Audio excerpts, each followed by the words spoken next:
Инсталиране на камера за видеонаблюдение. FIPTEC LV06. Преди да започнете с процеса на инсталиране, отворете Google Play на вашия телефон и изтеглете приложението за камерата YCC365+.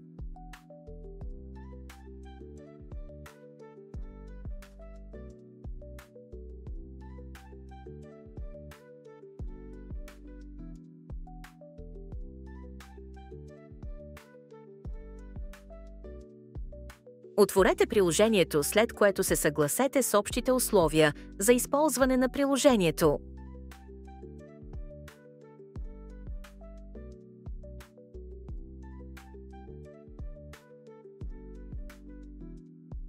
Натиснете бутона Sign Up вляво, за да се регистрирате. Въведете вашия имейл адрес. Уверете се, че е правилен и натиснете Next. Тук въведете парола, която да е между 6 и 26 символа, като паролата трябва да съдържа поне една голяма буква, една малка буква и едно число. Натиснете бутона Next, след което въведете буквите и цифрите, които са изписани на картинката в полето вляво.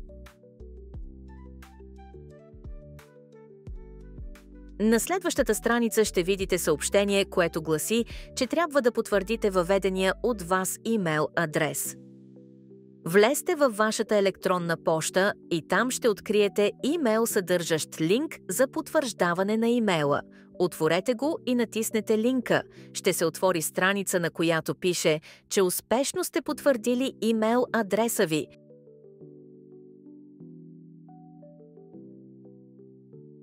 Върнете се обратно в приложението и натиснете бутона Login. Ще видите основната страница на приложението, след което ще получите съобщение, което ще ви подкани да позволите на приложението да ви изпраща известия от камерата. За да добавите камерата, натиснете бутона плюс, който се намира в горния десен ъгъл, след което изберете Add Device. На следващата страница изберете синия бутон Интелектуална камера. Тук изберете първата опция Скан код за добавяне. Това е момента, в който трябва да включите вашата камера в контакт. Изчакайте да зареди напълно.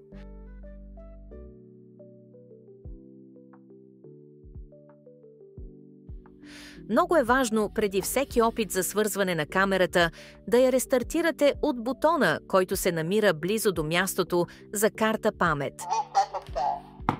Камерата се рестартира, като задържите бутона за около 5 секунди или докато камерата не проговори. Оставете камерата отново да зареди.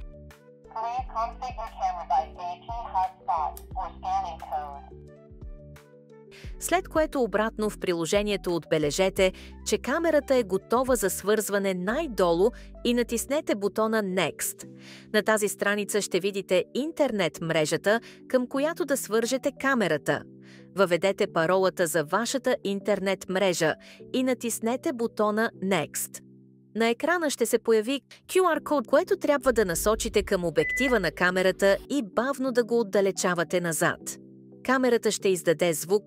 След като чуете сигнала, в приложението натиснете синия бутон най-долу.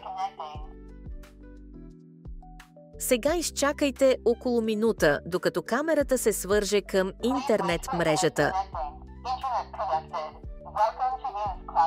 На тази страница можете да изберете име на камерата за ваше удобство. След това натиснете бутона Next.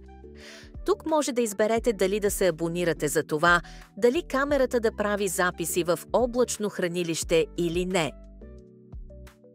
Понякога може да се наложи да актуализирате софтуера на камерата, след като сте я инсталирали.